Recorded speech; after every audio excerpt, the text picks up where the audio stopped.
Student let's start Euclid division algorithm. Previous lecture में हमने पढ़ा था इक्लिड डिवीजन लेमा क्या है। आज हम पढ़ेंगे इक्लिड डिवीजन एल्गोरिथम के बारे में।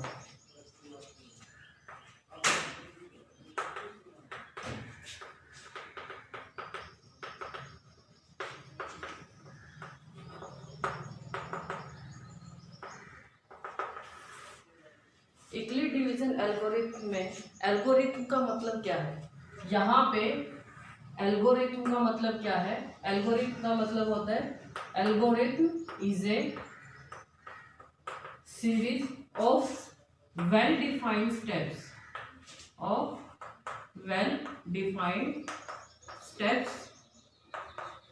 To solve a particular problem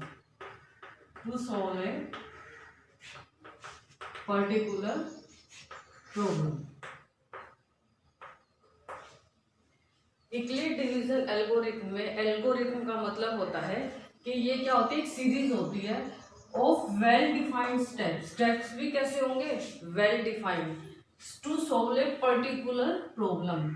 for example, अगर मैं आपको एग्जाम्पल दूं कि जैसे यहाँ पे 2x + 3 = 5, हमें यहाँ पे क्या फाइंड करना है, x की वैल्यू हमें यहाँ पे फाइंड आउट करनी है। तो x की वैल्यू जब हम फाइंड आउट करते हैं, x की वैल्यू फाइंड के लिए हम सबसे पहला स्टेप क्या करेंगे, यहाँ पे हम 3 को उधर लेके जाएंगे राइट हैंड साइड में। फिर हम यहाँ पे कैलकुलेशन करेंगे सेकेंड स्टेप में 5 - 3, हम राइट हैंड साइड को सोल्व करेंगे जो क्या आएगा हमारा 2। थर्ड स्टेप में हमने यहाँ पे क्या किया, x की वैल्यू निकालने के लिए हमने क्या किया, इस 2 को इससे डिवाइड कर दिया, तो ये कैंसिल होगी, कितना आ गया हमारा 1। तो यानी कि हमारा आंसर क्या है, x की वैल्यू क्या है हमारी 1। तो यहाँ पे हमने जब x की वैल्यू निकाली तो क्या मैंने डायरेक्ट यही स्टेप कर दिया। अगर आप डायरेक्ट भी बताते हो तो रफ कॉपी में भी आप पहले कैलकुलेशन सोल्व करोगे x की वैल्यू निकालने के लिए, वो बात अलग है कि आप मुझे डायरेक्ट आंसर बता दोगे। लेकिन आप ध्यान से देखो तो यहाँ पे हमने स्टेप्स को यूज किया, वो स्टेप भी कैसे थे, वेल डिफाइंड स्टेप्स थे। सबसे पहले ये स्टेप किया, फिर हमने ये स्टेप किया, फिर हमने ये स्टेप किया।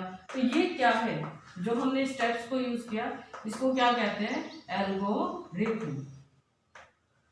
तो इसका मतलब आप समझ गए होंगे कि मैथ में हम जितने भी कैलकुलेशन करते हैं, जितने भी क्वेश्चंस करते हैं, जिन क्वेश्चंस में हम स्टेप टू स्टेप यानी कि एक सीरीज होती है, स्टेप टू स्टेप के फॉर्म में उन क्वेश्चन को सोल्व करते हैं कि मैं ये स्टेप पहले नहीं कर सकती या मैं ये स्टेप पहले नहीं कर सकती, मैं पहले यही वाला स्टेप करूंगी, फिर उसके बाद ये, फिर उसके बाद ये। तो इसको हम क्या कहते हैं, एल्गोरिथम, यानी कि is a series of step to solve a particular problem. अब यहाँ पे हम बात करते हैं यूक्लिड डिवीजन एल्गोरिथम की, कि यूक्लिड डिवीजन का हम यूज किस लिए करते हैं। यूक्लिड डिवीजन का यूज हम किस लिए करते हैं, टू फाइंड HCF निकालने के लिए हम यूक्लिड डिवीजन एल्गोरिथम का यूज करते हैं। अब ये HCF क्या है, मैं HCF की आपको फुल फॉर्म बता देती हूँ। HCF का मतलब क्या होता है, हाईएस्ट कॉमन फैक्टर। HCF का मतलब होता है हाईएस्ट कॉमन फैक्टर, यानी कि हम जो भी वैल्यू हमारे पास होती है वो 2 भी हो सकती है, यानी कि 2 रियल नंबर्स भी हो सकते हैं, या 2 से ज़्यादा भी हो सकते हैं। उनके बीच में हमें क्या निकालना है, HCF निकालना है, यानी कि हमें वो हाईएस्ट कॉमन फैक्टर निकालना है जो उन दोनों ही नंबर्स को क्या कर देगा, कंप्लीट डिवाइड कर दे, और हमारा रिमाइंडर क्या आ जाए डिवाइड करने के बाद 0। जैसे कि मैं आपको एग्जांपल देती हूँ। अब अगर मैं आपको ये कहूँ 20 और 4, ये क्या है, हमारे 2 रियल नंबर्स हैं 20 और 4। तो हमें क्या फाइंड आउट करना है, फाइंड HCF। हमें इन दोनों नंबर्स का क्या निकालना है, HCF। अब HCF निकालने का हमारा क्या तरीका होता है, 20 = इसके हम फैक्टर बनाते क्या बनेंगे, 2 × 5 × 2, 4 के क्या बनेंगे, 2 × 2 = 4। तो यानी कि हाईएस्ट कॉमन फैक्टर का मतलब क्या होता है, मैं वैसे एक बार आपको बता देती हूँ इसको सोल्व कैसे करते हैं। इसका मतलब है कि हमें कॉमन वैल्यू निकालनी है, तो कॉमन वैल्यू क्या क्या आ रही है, 2, और कॉमन वैल्यू यहाँ पे भी क्या आ रही है, 2। तो यानी कि इसका मतलब ये नहीं है कि सिर्फ कॉमन हमें 2 लेना है, इसका मतलब क्या है कि हमें हाईएस्ट कॉमन फैक्टर लेना है। अब अगर आप हाईएस्ट नहीं लेते हो, आप सिर्फ क्या लेते हो, यहाँ पे 2 लेते हो, तो यहाँ पे भी तो एक और कॉमन फैक्टर हमारा क्या आ रहा है, 2 आ रहा है, तो ये तो हमारा गलत हो जाएगा अगर हम सिर्फ क्या लिख दें यहाँ पे 2। तो मैं इस वैल्यू को ऐसे भी लिख सकती हूँ 4 5 जा 20, और यहाँ पे मैं इसको क्या लिख सकती हूँ 4 1 जा 4। तो इसका मतलब अब आप देख सकते हो कि यहाँ पे मेरी हाईएस्ट कॉमन वैल्यू क्या है, 4 है, तो यानी कि इसका हाईएस्ट कॉमन फैक्टर क्या होगा, 4 होगा। या तो आप इसको ऐसे भी लिख सकते हो इस तरह से सोल्व करके, क्योंकि अगर यहाँ पे अगर आप सिर्फ ओनली 2 लिख देते कि मेरा कॉमन नंबर क्या आ रहा है, सिर्फ 2 आ रहा है, तो इसका मतलब वो ये कह रहा है कि हाईएस्ट प्राइम कॉमन फैक्टर, हमें हाईएस्ट प्राइम कॉमन फैक्टर नहीं निकालना है, हमें हाईएस्ट कॉमन फैक्टर निकालना है। वो हाईएस्ट कॉमन फैक्टर कुछ भी हो सकता है, प्राइम नंबर्स भी, कंपोजिट नंबर्स भी, कुछ भी नंबर्स हो सकता है, तो हमें हाईएस्ट कॉमन फैक्टर निकालना है जो हमारा क्या होगा 4। अगर मैं इस तरीके से निकालूं तो एक कॉमन फैक्टर क्या आ रहा है मेरा 2, और एक और मेरा क्या आ रहा है कॉमन फैक्टर 2। अब मैं इन दोनों की अगर क्या कर देती हूँ मल्टीप्लाई, तो मेरा हाईएस्ट कॉमन फैक्टर क्या हो जाएगा 4, यानी कि इसको हम क्या कहेंगे HCF ऑफ 20 एंड 4। तो अभी हमने 20 एंड 4 नंबर्स का क्या निकाल दिया, HCF। अब HCF हम किस मेथड से निकालेंगे, यूक्लिड डिवीजन एल्गोरिथम मेथड से हम क्या निकालेंगे HCF। अब HCF कैसे निकाला जाता है, इस डिवीजन यानी कि लेमा को यूज करने जा रहे हैं। अब हम 20, अगर मैं यही 2 नंबर्स लेती हूँ, अब मैं यहाँ पे 20 और 4 इन दोनों का क्या निकालूंगी HCF, लेकिन किस मेथड से, इस मेथड से नहीं, ये मेथड हम कर भी चुके हैं, ये मेथड आपको अभी भी करना है, आपकी सेकंड एक्सरसाइज है 1.2 में। लेकिन जो आपकी फर्स्ट एक्सरसाइज है उसमें आपको यूक्लिड डिवीजन एल्गोरिथम से ही 2 नंबर्स के बीच में क्या निकालना है, HCF निकालना है। मैं आपको बाद में बताऊंगी कि हम यूक्लिड डिवीजन लेमा का ही यूज, यानी कि यूक्लिड डिवीजन एल्गोरिथम का ही यूज क्यों करते हैं HCF निकालने के लिए, क्या वजह है कि हम इसको यूज करते हैं। एक वजह तो ये है कि हमें बोला भी जाता है एग्जाम में, आपके क्वेश्चन कैसे आ सकते हैं कि फाइंड HCF, अगर आपको ऐसे बोला जाए फाइंड HCF और कुछ भी नहीं बोला है, तब आप ये वाला मेथड लगा सकते हो आराम से, और ये इजी भी बहुत है। अगर आपको बोला जाए कि use Euclid division algorithm to find HCF of given these numbers, तब हम सिर्फ इसी मेथड का यूज करेंगे। तो मैं अब आपको बताती हूँ कि 2 नंबर्स के बीच में HCF निकालने के लिए हम यूक्लिड डिवीजन लेमा का यानी कि यूक्लिड डिवीजन एल्गोरिथम का यूज कैसे करते हैं। तो हमने अभी पढ़ा है कि यूक्लिड डिवीजन एल्गोरिथम कैसे होती है, A = BQ + R, हमने यही पढ़ा है A = BQ + R। ए हमारा यहाँ पे क्या होता है डिविडेंड, बी क्या होता है डिवाइजर, क्या है क्वेश्चन, और आर हमारा क्या है रिमाइंडर। अब 20 और 4 के बीच में हमें क्या निकालना है, HCF निकालना है, टू फाइंड HCF। तो HCF हम कैसे निकालेंगे स्टूडेंट, यहाँ पे हमें क्या करना होगा, मैं यहाँ पे कर रही हूँ, हमें क्या करना होगा 20 को पहले 4 से डिवाइड करना होगा। तो मैं यहाँ पे लिख सकती हूँ 4 5 जा 20, और मेरा रिमाइंडर क्या आ जाएगा यहाँ पे 0। अब डिविडेंड मेरा क्या था, यानी कि यहाँ पे मेरा A क्या है 20, डिवाइजर क्या है 4, तो मैंने कितने टाइम्स इसको मल्टीप्लाई किया 5 टाइम्स, और रिमाइंडर मेरा यहाँ पे क्या आ गया 0। तो इसका मतलब अगर मैंने 20 को 4 से डिवाइड किया तो मुझे रिमाइंडर क्या मिला 0। हमें रिमाइंडर पे ध्यान देना है। मैंने जब डिवाइजर से डिवाइड किया, यानी कि डिवाइजर हमारा क्या था 4, डिवाइजर को जब मैंने इसको डिवाइजर से डिवाइड किया तो मुझे रिमाइंडर क्या मिला 0। अगर रिमाइंडर मेरा 0 आ जाता है किसी भी नंबर से डिवाइड करने पर, तो जो वो डिवाइजर होता है वही हमारा क्या होता है HCF, यानी कि जिस नंबर से डिवाइड करने पर रिमाइंडर हमें क्या मिल जाए 0। हमें रिमाइंडर पे ध्यान देना है, क्योंकि स्टूडेंट आपने 9th क्लास में भी हमने पढ़ा है कि क्या मैं 16 है, 16 को 32 का फैक्टर्स बोल सकती हूँ, 16 और 32 है, क्या मैं 16 को 32 का फैक्टर्स बोल सकती हूँ, यस मैं बोल सकती हूँ। क्यों, जब मैं 32 को 16 से डिवाइड करूंगी तो मेरा रिमाइंडर क्या आएगा 0। हम क्या बोलते हैं 16 इज द फैक्टर ऑफ 32, तो इसका मतलब वो फैक्टर तभी कहलाएगा, वो कहाँ होगा जब हमें क्या देगा रिमाइंडर 0। अब हम हाईएस्ट कॉमन फैक्टर क्यों निकालते हैं, देखिए ये कैसे निकालते, पहले तो मैंने आपको ये बताया, ये क्यों निकालते इसका रीजन मैं अभी आपको थोड़ी देर में दूंगी। अब मैं एक एग्जांपल और ले रही हूँ जो एनसीईआरटी बुक का एग्जांपल है। यहाँ पे मैं एक एग्जांपल ये लेती हूँ 45 एंड 25। अब हमें इन दोनों नंबर्स के बीच में क्या निकालना है, हाईएस्ट कॉमन फैक्टर निकालना है। यानी कि मुझे एक हाईएस्ट ऐसा नंबर बताओ जो 45 को और 25 को बिल्कुल कंप्लीट डिवाइड करे, हाईएस्ट वैल्यू। तो मुझे वो फाइंड आउट करनी है बाय यूक्लिड डिवीजन लेमा से। तो मैं कैसे निकालूंगी, फिर से मैं इसको इस फॉर्म में लिखूंगी A=BQ प्लस R। अब यहाँ पे हम इसको डिवाइड करते हैं। स्टूडेंट आप डिवाइड करके दिखा भी सकते हो, जो मैं यहाँ पे अब डिवाइड करने वाली हूँ, जैसे मैंने ये किया डिवीजन प्रोसेस। आप ये कॉपी में दिखा भी सकते हो, ना भी दिखाना चाहो तो ये स्टेप तो आपको वैसे भी करने हैं। तो मैं यहाँ पे डिवाइड करती हूँ 45 25। अब मैं यहाँ पे इसको अगर डिवाइड करती हूँ कहाँ पे 20 1 जा, ये आएगा 0 2। अब मैं दोबारा से इसको डिवाइड करती हूँ तो स्टूडेंट हम इसको अच्छा स्टूडेंट ये देखिए यहाँ पे सबसे पहले तो हम ये लिखेंगे कि डिविडेंड हमारा क्या था 45 और डिवाइजर हमारा क्या है 25। क्वेश्चन क्या है 1, यानी कि 25 1 जा प्लस हम क्या करेंगे 20, तो मुझे ये मिल जाएगा 45। तो यहाँ पे हमने सभी की वैल्यू पुट कर दी। अब हमें ये देखना है कि जो ये डिवाइजर है 25, जब मैंने 45 को 25 से क्या किया डिवाइड, तो क्या मेरा रिमाइंडर यहाँ पे 0 आया? नहीं आया। इससे क्या होगी, प्रॉब्लम क्रिएट कर दी इसने, किसने 20 ने। तो मेरा यहाँ पे रिमाइंडर क्या आना चाहिए था 0, लेकिन मेरा रिमाइंडर यहाँ पे क्या है 20।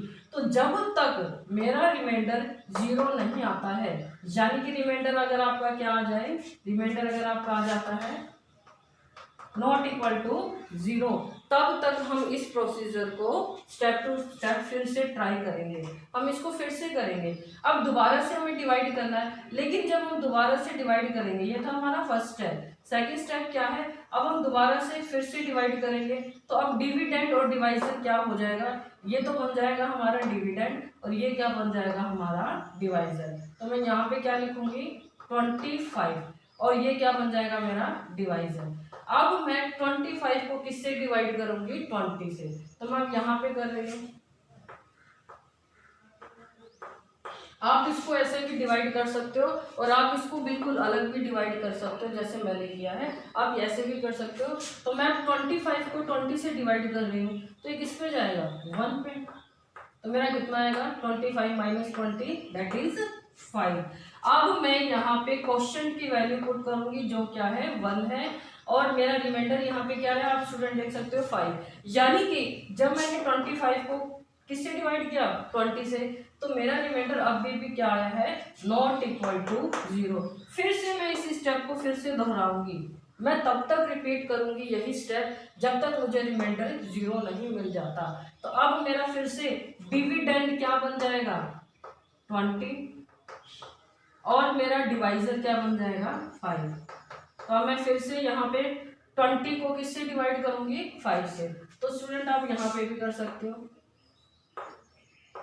तो ये मेरा किस पे जाएगा 5 4 जा 20 और मुझे रिमाइंडर क्या मिल जाएगा 0। तो यहाँ पे मैं क्या लिखूंगी 4 प्लस 0। अब जब मैंने 20 को किससे डिवाइड किया 5 से, तो मुझे रिमाइंडर क्या मिला स्टूडेंट 0 मिला। मुझे तो यही चाहिए था, मुझे वो नंबर चाहिए था जिसको डिवाइड करने पर जिससे डिवाइड करने पर मेरा रिमाइंडर क्या आ जाए 0। जैसे ही रिमाइंडर क्या आ जाएगा 0, तो जो ये डिवाइजर था हमारा यानी कि 5, यही क्या कहलाएगा HCF। तो मैं यहाँ पे बोल सकती हूँ 45 एंड 25 का HCF क्या होगा 5।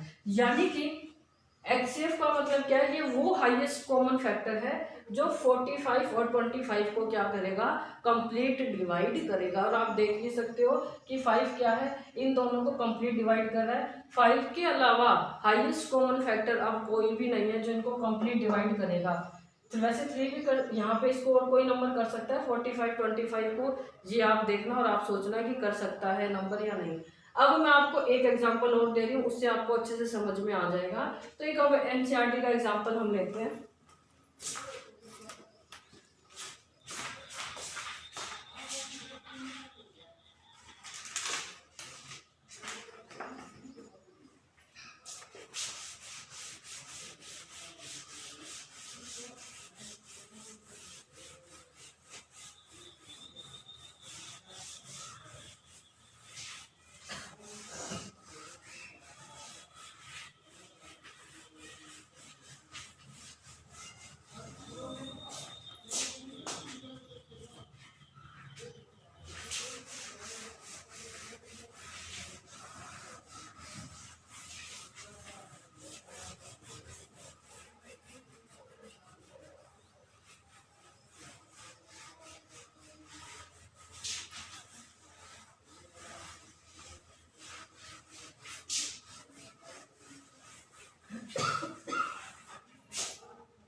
स्टूडेंट अब हम सॉल्व करते हैं एनसीईआरटी बुक में एक एग्जांपल है हमारा कि हमें 455 एंड 35 इन दोनों के बीच में हमें क्या निकालना है, एचसीएफ निकालना है। To find HCF by Euclid division algorithm.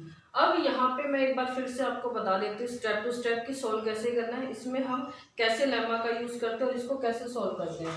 तो यहाँ पे ये देखिए स्टूडेंट, इस नंबर को हम क्या ऐड करेंगे ए, और यहाँ पे इस नंबर को हम क्या ऐड करेंगे बी। ए किसको डिनोट करता है, ए हमारा होता है डिविडेंड, और बी किसको डिनोट करता है, ये हमारा क्या होता है डिवाइजर। हमने ए इसी को ऐड क्यों किया, क्योंकि अगर मैं आपको ये बोलूं कि यहाँ पे 16 को किससे डिवाइड करना है, 4 से, तो नॉर्मल डिवीजन मेथड हमारा ओरिजिनल जो एक्चुअल में डिवीजन मेथड होता है वो क्या बोलता है कि जब दो नंबर हमें दिए जाते हैं और उन दोनों नंबर को एक दूसरे से डिवाइड किया जाता है तो हम हमेशा ग्रेटर नंबर को स्मॉलर नंबर से डिवाइड करते हैं। तो यहाँ पे आप हमेशा ध्यान रखना ए बड़ा होगा किससे, बी से, यानी कि ए हमारा क्या है डिविडेंड और बी हमारा क्या है डिवाइजर। तो यहाँ पे ए ग्रेटर देन होगा बी से। तो आप देख भी सकते हो इन दोनों नंबर में से सबसे बड़ा नंबर कौन सा है, दिस, और स्मॉलर नंबर क्या है, दिस। तो अब हम क्या करेंगे, फिर से इसको इस फॉर्म में लिखेंगे, a equal to b q plus r. A क्या है 455 और बी यहाँ पे हमारा क्या है 35। अब हमें इसको इससे क्या करना है, डिवाइड करना है। तो मैं यहाँ पे आपको करके दिखा देती हूँ स्टूडेंट, ये किस पे जाएगा, यहाँ पे हमारा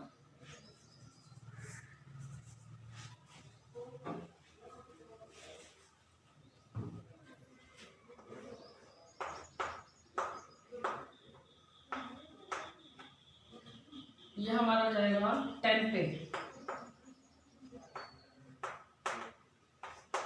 रिमाइंडर हमारा आएगा 501।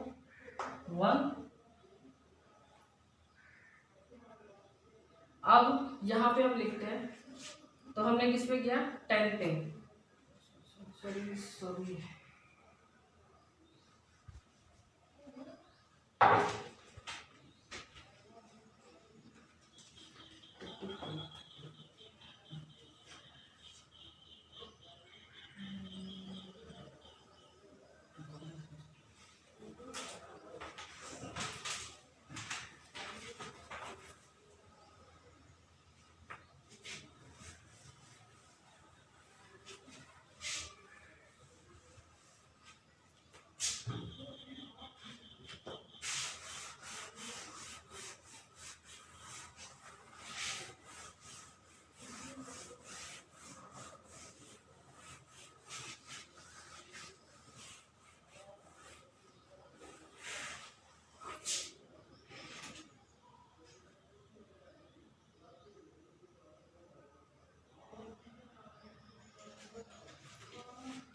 Student let's start. अब हम स्टार्ट करते हैं। यहाँ पे एग्जांपल है जो एनसीईआरटी बुक का है, उसमें क्या दे रखा है कि दो नंबर्स हमें दे रखे हैं, दो रियल नंबर्स 455 एंड 42, और इसमें हमें क्या बोला गया है कि इन दोनों नंबर्स का हमें क्या निकालना है एचसीएफ, और किस मेथड से, यूक्लिड डिवीजन एल्गोरिथम के मेथड से।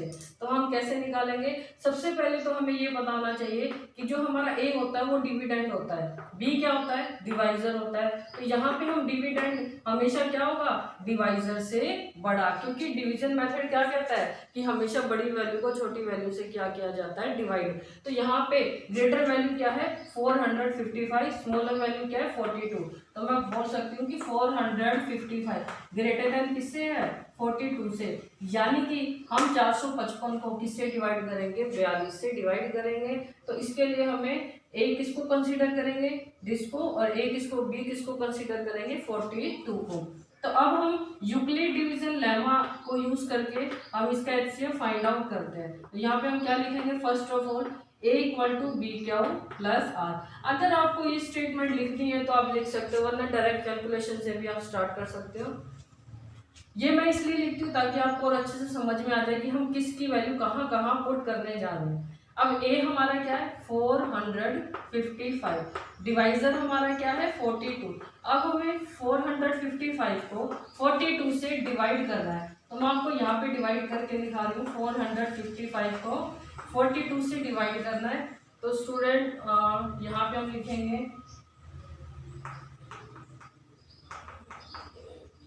टेन, रिमाइंडर हमारा क्या आएगा 35, यानी कि 10 से हमने जब इसको मल्टीप्लाई किया तो रिमाइंडर हमारा क्या आएगा 35। अब मैंने क्या बोला है आपको कि जब हम किसी नंबर को किसी नंबर से डिवाइड करते हैं और रिमाइंडर हमारा क्या आ जाता है 0, तब वो उसका क्या कहलाएगा हाईएस्ट कॉमन फैक्टर, यानी कि डिवाइजर। अगर ये डिवाइजर 42 इसको डिवाइड कर रहा है लेकिन रिमाइंडर क्या दे रहा है 0 के अलावा हमें कुछ ना कुछ वैल्यू दे रहा है, यानी कि रिमाइंडर नॉट इक्वल टू 0 है, तो हम इसी स्टेप को फिर से रिपीट करेंगे। तो अब यहाँ पे हम इस स्टेप को फिर से रिपीट करेंगे, क्योंकि रिमाइंडर हमारा क्या होना चाहिए, रिमाइंडर अगर 0 है तो वो डिवाइजर जो हमारा होगा वही हमारा क्या होगा HCF। तो अब हम फिर से करते हैं, तो A हमारा क्या हो जाएगा 42, अब B हमारा क्या होगा 35। तो फिर से हम यहाँ पे 42 को 35 से करते हैं डिवाइड, तो ये कितना आएगा हमारा 7। तो मैं यहाँ पे लिख सकती हूँ 35 1 जा 35 प्लस 7। अब यहाँ पे फिर से हमने 42 को किससे डिवाइड किया 35 से, तो रिमाइंडर हमारा फिर से क्या आ गया नॉट इक्वल टू 0। तो इसका मतलब 35 भी क्या है हाईएस्ट कॉमन फैक्टर नहीं है। अब हम फिर से इस प्रोसीजर को रिपीट करते हैं, तो यहाँ पे a क्या हो जाएगा हमारा 35, डिवाइजर हमारा क्या हो जाएगा 7। तो हम फिर से करते हैं, और ये किस पे जाएगा स्टूडेंट हमें पता है 5 पे। तो अब रिमाइंडर हमारा क्या आएगा 0। तो मैं यहाँ पे लिख सकती हूँ 7 5 जा 35, तो रिमाइंडर हमें क्या मिलेगा 0। यानी कि 35 को जो मैंने किससे डिवाइड किया 7 से, तो मुझे रिमाइंडर क्या मिला 0। तो मुझे रिमाइंडर 0 ही चाहिए था, तो इसका मतलब जो ये डिवाइजर है हमारा यानी कि 7, यही क्या है इन दोनों वैल्यू का क्या है HCF, यानी कि हाईएस्ट कॉमन फैक्टर क्या है हमारा 7। जब तक कि हमें रिमाइंडर 0 नहीं मिल जाता तब तक हम इस प्रोसीजर को फिर से रिपीट करते रहेंगे। हमारा A ये वाला हो जाएगा, B डिवाइजर ये कहलाएगा जो पीछे वाले स्टेप में क्या था रिमाइंडर। अब यहाँ पे इस स्टेप में जो लास्ट वाला स्टेप है आपका डिपेंड करता है कि क्वेश्चन में वैल्यू क्या है। वो क्वेश्चन आपका 3 स्टेप में भी खत्म हो सकता है, 10 स्टेप में भी वो खत्म हो सकता है, डिपेंड करता है कि वो नंबर्स की लेंथ कितनी है, नंबर कितना छोटा है, नंबर्स कितने बड़े हैं। अब ये जो HCF हमारा निकला 7, तो आप एक चीज नोट करना, मैं यहाँ पे लिख रही हूँ कि HCF सबसे पहले हमारे दो नंबर्स कौन से थे 455, सेकेंड नंबर क्या था 42, यानी कि इन दोनों के बीच में हमें HCF निकालना था, इन दोनों के बीच में हमें HCF निकालना था, तो यानी कि हाईएस्ट कॉमन फैक्टर इनका क्या होगा 7, यही निकलाना है हमारा 7। आप चेक भी कर सकते हो 455 42 का हाईएस्ट कॉमन फैक्टर 7 ही होगा, 7 से बड़ी अब ऐसे कोई भी वैल्यू नहीं है जो इन दोनों को कंप्लीट डिवाइड करे। आप चेक कर सकते हो, एग्जांपल लेके देख सकते हो, या आप कोई अपनी तरफ से नंबर कंसीडर करना कि 7 से बड़ी अगर मैं कोई वैल्यू लेती हूँ यानी कि 7 से ज़्यादा, क्या वो इन दोनों को कंप्लीट डिवाइड करेगी, नहीं करेगी। 7 ही क्या होगा इसकी हाईएस्ट वैल्यू यानी कि हाईएस्ट कॉमन फैक्टर। या फिर मैं ये भी लिख सकती हूँ इसके इस सेकंड स्टेप में हमने किस किस को कंसीडर किया, ए किसको किया कंसीडर हमने 35 और बी किसको कंसीडर किया 7 को। तो अभी इन दोनों का हाईएस्ट कॉमन फैक्टर हमारा क्या होगा 42 और 35, 42 और 35 इन दोनों का भी हाईएस्ट कॉमन फैक्टर क्या होगा 7। और लास्ट स्टेप में हमने क्या किया 35 को किससे डिवाइड किया 7 से, तो यानी कि अब इन दोनों का भी हाईएस्ट कॉमन फैक्टर क्या होगा 7। आप चेक कर सकते हो इन दोनों नंबर्स का और इन दोनों नंबर्स का भी कॉमन फैक्टर क्या होगा, हाईएस्ट कॉमन फैक्टर 7 ही होगा। यानी कि जिस भी नंबर को हम जिससे डिवाइड करते हैं और उसमें हमारा हाईएस्ट कॉमन फैक्टर हमें मिल जाता है तो वो इन सभी का भी हाईएस्ट कॉमन फैक्टर होता है। सिर्फ इन दोनों नंबर्स का ही नहीं, इन नंबर्स का भी वो क्या होता है, सभी का वो क्या होता है, हाईएस्ट कॉमन फैक्टर। आपको चेक करना है तो आप चेक कर सकते हो और डिवाइड कर सकते हो। यहाँ पे रिमाइंडर हमें क्या मिलेगा, 0 मिलेगा। तो ये हमारा क्या था, एचसीएफ निकालने का तरीका बाय यूक्लिड डिवीजन एल्गोरिथम से। अब मैंने आपको बोला था कि मैं आपको ये बताऊंगी कि हम इसका यूज क्यों करते हैं, इसका यूज क्यों करते हैं, किस लिए करते हैं, क्या वजह है कि हम इसका यूज करते हैं। तो सबसे पहली वजह क्या है या सबसे पहला कारण क्या है इसको यूज करने का, ये है मान लो कोई बहुत बड़ी वैल्यू आपको मिल जाए दिस,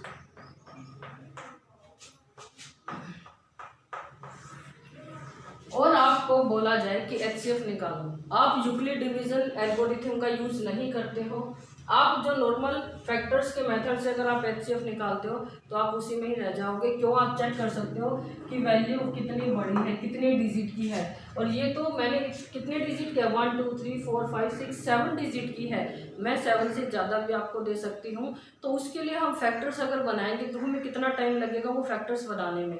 कई बार क्या हो जाता है कि फैक्टर बनते भी नहीं है जल्दी से किसी भी नंबर्स के। तो वहाँ पे एक इजी मेथड क्या है, ये अभी आपको ये थोड़ा सा मुश्किल लग रहा होगा क्योंकि आप फर्स्ट टाइम कर रहे हो, लेकिन जैसे ही आपको इसकी प्रैक्टिस हो जाएगी और आपको बिल्कुल अच्छे से ये समझ में आ जाएगा, तब आपको ये मेथड भी बिल्कुल ईजी लगेगा। ये मेथड तभी यूज किया जाता है लॉन्ग प्रोसेस के लिए, यानी कि जब हमें दो नंबर्स ऐसे मिले जिनको डिवाइड करना है और वो दोनों नंबर्स ही क्या है, बहुत लेंथी है और फैक्टर बनाने में भी हमें टाइम लगेगा, तब हमें किसका यूज करना होता है, यूक्लिड डिवीजन एल्गोरिथम का। आप ट्राई भी कर सकते हो, आप 7 और 8 डिजिट का नंबर लेके देख भी सकते हो, आप उसके फैक्टर बना के भी देखना, एचसीएफ यानी कि highest common factor by factorisation method से, और आप यूक्लिड डिवीजन एल्गोरिथम का भी यूज करके देखना कि किस मेथड से आपका क्वेश्चन जल्दी सोल्व होता है। यहाँ पे दूसरा कारण क्या है कि आपको पता ही है, आप एनसीईआरटी बुक कर रहे हो या कोई भी बुक करो आप, RS अग्रवाल, RD शर्मा, अगर पेपर में क्वेश्चन आ जाए कि find HCF by Euclid division algorithm, तो क्या आप उसी मेथड से करोगे, फैक्टराइजेशन मेथड से? नहीं, आप उससे नहीं कर सकते। अगर एग्जाम में बोला गया है कि एचसीएफ हमें निकालना है यूक्लिड डिवीजन एल्गोरिथम के मेथड से ही, तो आपको इसी मेथड से ही निकालना पड़ेगा, आप उस मेथड से नहीं निकाल सकते क्योंकि आपका क्वेश्चन वैलिड ही नहीं होगा और एग्जाम में गलत हो जाएगा। तो इसीलिए ये कारण भी है एक, और ये वजह है एक्चुअल में हम यूक्लिड डिवीजन एल्गोरिथम का यूज क्यों करते हैं। एक्चुअल में हमारा इसको यूज करने का यही कारण है कि ये हमारा थोड़ा इजी बना देता है हाईएस्ट कॉमन फैक्टर्स को निकालने में। अब मैं आपको एनसीईआरटी का एक एग्जांपल करवा रही हूँ, वो एग्जांपल है आपका सबसे इम्पोर्टेंट भी है वैसे वो एग्जांपल।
स्टूडेंट ये एग्जाम्पल है एनसीईआरटी बुक में एक्सरसाइज 1.1 एग्जाम्पल नंबर 4। तो अब हम इसको सॉल्व करते हैं और इस एग्जाम्पल से आपको बिल्कुल क्लियर हो जाएगा कि हम यूक्लिड डिवीजन लेमा का यूज़ कैसे करते हैं और इस क्वेश्चन में कैसे पता चलेगा कि हमें एचसीएफ ही क्यों निकालना है। स्टूडेंट जब इस क्वेश्चन को रीड करते हैं तो रीड वो ध्यान से नहीं करते और वो क्या सोचते हैं कि काजू बर्फी कितनी है 420, बादाम बर्फी कितनी है 130। तो हम क्या निकाल देते हैं, लिस्ट एरिया पूछा है, यहाँ पे ये रहा list area of the tray. तो वो क्या सोचते हैं, लिस्ट का मतलब क्या है, आप जब नेक्स्ट एक्सरसाइज करेंगे 1.2 तो उसमें एलसीएम निकालेंगे हम, तो वो सोचते हैं नहीं इसमें तो लिस्ट पूछा है तो हम एलसीएम निकालेंगे। या कुछ बच्चे रट्टा मार लेते हैं कि ये क्वेश्चन कौन सा है, काजू बर्फी का और बादाम बर्फी का, और ये एग्जाम्पल है, ये तो 1.1 एनसीईआरटी बुक में एग्जाम्पल नंबर 4। तो वो रट्टा मार लेते हैं काजू और बर्फी बादाम वाला है तो हमें इसमें क्या निकालना है एचसीएफ, और वो फटाफट इसका एचसीएफ सोल्व कर देते हैं और आंसर निकाल देते हैं। लेकिन अगर मान लीजिए एग्जाम में क्वेश्चन थोड़ा सा भी आपको चेंज करके आ जाता है, थोड़ी सी भी डेफिनेशन चेंज करके आ जाए तो आप वो क्वेश्चन सोल्व नहीं कर सकते हो। अगर आप क्वेश्चन की स्टेटमेंट को ध्यान से पढ़ते हो और उसका कंक्लूजन निकालते हो तो आपको पता चलेगा कि हमें इसमें एचसीएफ निकालना है। तो मैं आपको बताती हूँ पता कैसे चलता है। तो हम ध्यान से स्टेटमेंट को रीड करते हैं, स्टार्ट करते हैं। इसने क्या बोला, ए स्वीट सेलर हैज 42 काजू barfi and 130 badam barfi, she wants to stack them. वो क्या कह रहा है कि काजू बर्फी कितनी है हमारे पास, काजू बर्फी है 420 और बादाम बर्फी कितनी है 130।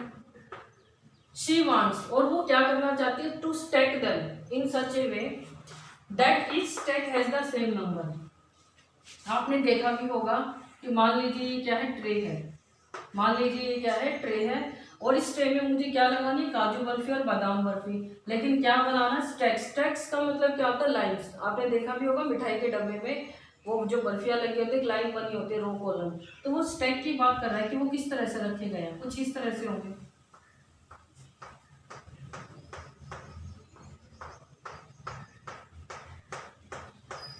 तो इनको हम क्या बोलते हैं, वन स्टैक। ये क्या है, वन स्टैक। ये क्या है, सेकंड स्टैक।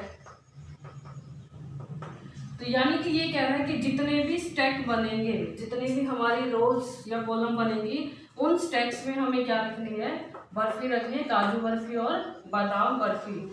साथ में इसने क्या बोला है, एक कंडीशन भी दी है, हैज द सेम नंबर्स, और उनके अंदर क्या होना चाहिए, सेम नंबर्स होने चाहिए, किसके, बर्फी के, बर्फी के सेम नंबर्स। यानी कि एक स्टैक में अगर मैं 10 बर्फीज रखती हूँ तो दूसरे स्टैक में भी, यानी कि सभी स्टैक्स में मैं कितनी बर्फी रखूंगी, 10 बर्फी रखूंगी। तो कह रहा है सेम नंबर होना चाहिए। उसके बाद and they take up the least area of the tray. फिर वो कंडीशन क्या कहता है कि हमें उस ट्रे के अंदर वो स्टैक ऐसे बनाने हैं कि वो सब कम से कम एरिया कवर करे ट्रे का। यानी कि मैं सीधे शब्दों में अगर आपको बोलूं कि मुझे इस तरह से बर्फी ट्रे के अंदर रखनी है कि वो ट्रे के अंदर कम से कम जगह ले, मेरी कम से कम जगह में वो सारी बर्फी रखी जाए। अब उसने क्या बोला है, what is the numbers of that can be place in each stack for this purpose. वो क्या पूछ रहा है कि मैं एक स्टैक में कितनी बर्फी रखूंगी, ज़्यादा से ज़्यादा कितनी रख सकती हूँ कि मेरी ट्रे में कम से कम जगह कंज्यूम हो। तो उसके लिए देखो मैं आपको बताती हूँ कि एचसीएफ कैसे हुआ।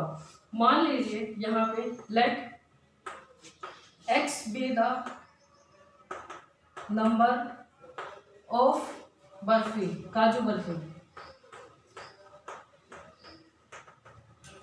मान लीजिए कि x किसको रिप्रेजेंट करता है, x B the number of काजू बर्फी, कि मेरी काजू बर्फी कितनी है x, और y किसको रिप्रेजेंट करता है, y रिप्रेजेंट स्टैक,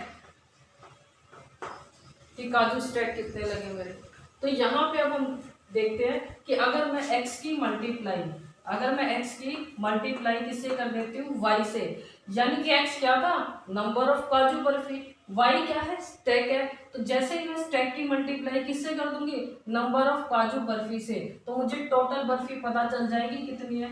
मान लीजिए यहाँ पे मेरी काजू बर्फी कितनी है 10, और y किसको रिप्रेजेंट करता है, स्टैक यानी कि लाइंस को, और मेरी लाइंस कितनी है 5। तो 10 इंटू 5, यानी कि अगर मेरी काजू बर्फी कितनी है 10 है, एक स्टैक में नंबर ऑफ काजू बर्फी कितनी है मेरी 10, और यहाँ पे मेरी वाई या वाई किसको रिप्रेजेंट करता है स्टैक को, तो मल्टीप्लाई करने पर हमें टोटल काजू बर्फी यहाँ पे पता चल जाएगी। तो यानी कि अब हम यहाँ पे फिर से लेट करते हैं, let x be the number of badam barfi. X किसको रिप्रेजेंट करता है फिर से बादाम बर्फी को, तो जेड किसको रिप्रेजेंट करता है अनदर स्टैक को, स्टैक कितने भी हो सकते हैं, तो z फिर से किसको रिप्रेजेंट करता है स्टैक को। अब मैं फिर से x की और z की मल्टीप्लाई कर दूं तो मुझे कौन सी बर्फी मिलेगी बादाम बर्फी, जो कितनी है 130। तो आप देख भी सकते हो स्टूडेंट इन दोनों में जो कॉमन है, क्या कॉमन है x, तभी मैंने सेम लिया है, x क्या है कॉमन है, तो हमें ये वो x निकालना है जो हमें ये बताएगा कि मैं यहाँ पे इस स्टैक में ज़्यादा से ज़्यादा कितनी बर्फीज रख सकती हूँ, क्योंकि y और z किसको रिप्रेजेंट करते हैं स्टैक को रिप्रेजेंट करते हैं, और स्टैक्स क्या होते हैं डिफरेंट होंगे। तो यहाँ पे हमें क्या निकालना है x की वैल्यू निकालनी है, और इसी x को हम क्या कहते हैं highest common factor. For example मैं आपको एक एग्जाम्पल और देती हूँ, जैसे कि मान लो 75 और एक नंबर क्या है 45। 75 के फैक्टर क्या बनेंगे 3 इंटू 5 इंटू 5, 45 के 3 इंटू 5 इंटू 3 को आप पहले भी लिख सकते हो, कोई दिक्कत नहीं है। अब यहाँ पे मैं कहूँ कि मैं हाईएस्ट कॉमन फैक्टर नहीं ले रही हूँ, मैं सिर्फ कॉमन फैक्टर ले रही हूँ, तो आप ध्यान से देख सकते हो कॉमन फैक्टर तो इसमें 3 भी आ रहा है, इसमें 5 भी आ रहा है, तो मैं यहाँ पे अगर कॉमन फैक्टर मान लो 3 लेती हूँ, सिर्फ 3, मैं यहाँ पे कॉमन फैक्टर क्या लेती हूँ सिर्फ 3, तो यहाँ पे अगर मैं कॉमन फैक्टर 3 लूँ तो ये जो काजू बर्फी है, ये जो काजू बर्फी है इसमें कितने स्टैक बनेंगे आप देख भी सकते हो, इसमें कितने स्टैक बनेंगे 25। और अगर मैं यहाँ पे 3 लेती हूँ कॉमन फैक्टर, फिर से मैंने 3 ही लिया है, तो ये जो बादाम बर्फी है इसके कितने स्टैक बनेंगे आप देख भी सकते हो, इसके स्टैक कितने बनेंगे मेरे 15, और अगर मैं टोटल कर दूँ तो ये कितना हो जाएगा 40, कितना हो जाएगा 40। यानी कि अगर मैं मैं कॉमन फैक्टर क्या ले रही हूँ सिर्फ नंबर 3 ले रही हूँ, तो मेरे जो काजू बर्फी के स्टैक है वो कितने बनेंगे 25। और अगर मैं यहाँ पे चेक करूँ बादाम बर्फी के स्टैक कितने बनेंगे मेरे 15, तो टोटल कितने हो गए 40। यानी कि मुझे ट्रे की लेंथ भी बढ़ानी पड़ेगी, और 40 स्टैक तो बहुत ज़्यादा हो गए, लेकिन इसने क्या बोला है लिस्ट एरिया कवर करे, तो लिस्ट एरिया अगर वो कवर करेगा तो उसके लिए हमें क्या करना होगा, हमें कुछ ऐसा करना होगा कि हाईएस्ट, यानी कि मैं एक स्टैक में ज़्यादा से ज़्यादा कितनी बर्फी रख सकती हूँ कि मेरी क्या हो जाए एरिया जो है ट्रे का वो कम से कम कवर हो। तो उसके लिए मैं क्या निकालूंगी हाईएस्ट कॉमन फैक्टर, मैं यहाँ पे क्या निकालूंगी हाईएस्ट कॉमन फैक्टर। तो इसलिए हम किस लिए निकालते हैं, यहाँ पे HCF निकालेंगे, और आपको अब समझ में भी आ गया होगा कि हम HCF क्यों निकाल रहे हैं। तो हमें निकालना है हाईएस्ट कॉमन फैक्टर कि मैं कम से कम मुझे किस में जगह लेनी है ट्रे में, कम से कम मैं ट्रे में जगह लेना चाहती हूँ, ज़्यादा से ज़्यादा एक स्टैक में मैं कितनी बर्फी रखूँ कि मेरी ट्रे में कम से कम जगह कंज्यूम हो, ज़्यादा से ज़्यादा एक स्टैक में मैं कितनी बर्फी रखूँ कि मेरे ट्रे में कम से कम जगह कंज्यूम हो। तो उसके लिए हम क्या निकालेंगे HCF। तो अब हम इसका क्या निकालते हैं HCF निकालते हैं। तो हमें अब HCF किसका निकालना है 420 एंड 130 का, ये किस पे जाएगा स्टूडेंट,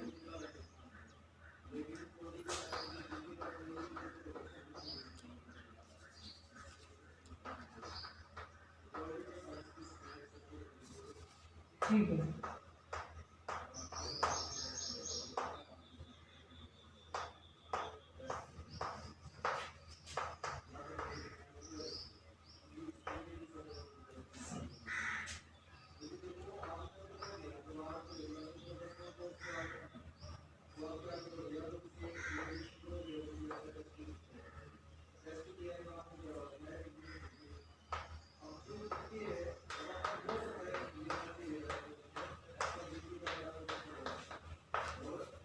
हमने अब इसका HCF निकाला, तो इसको हम यूक्लिड डिवीजन लेमा की फॉर्म में लिखेंगे। यहाँ पे सबसे पहले हमने एक इसको लेट किया 430 को किससे डिवाइड किया 130 से, तो हमारा क्वेश्चन क्या आया था 3, तब रिमाइंडर हमें क्या मिला था 40। अब हमारा यहाँ पे रिमाइंडर क्या आया, 0 नहीं आया, तो इसी प्रोसीजर को हम फिर से रिपीट करेंगे और यहाँ पे हमारा ए क्या हो जाएगा 130, बी क्या होगा 40, तो फिर से क्वेश्चन टर्म में क्या मिला 3 और रिमाइंडर हमारा क्या आ गया 10।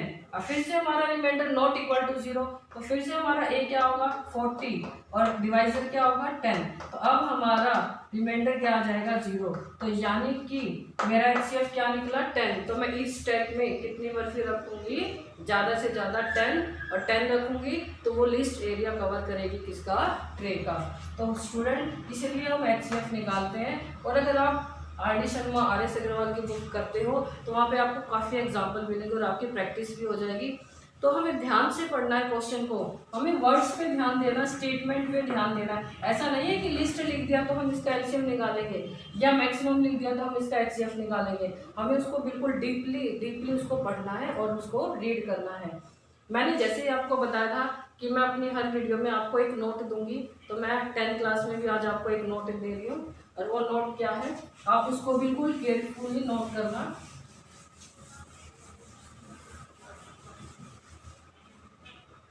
नोट हमारा क्या है कि जो आज हमने यूक्लिड डिवीजन एल्गोरिथम पढ़ा है, यानी कि यूक्लिड डिवीजन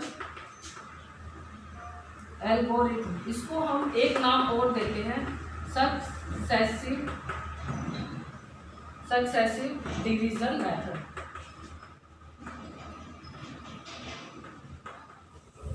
इसको हम क्या बोलते हैं, सक्सेसिव डिवीजन मेथड।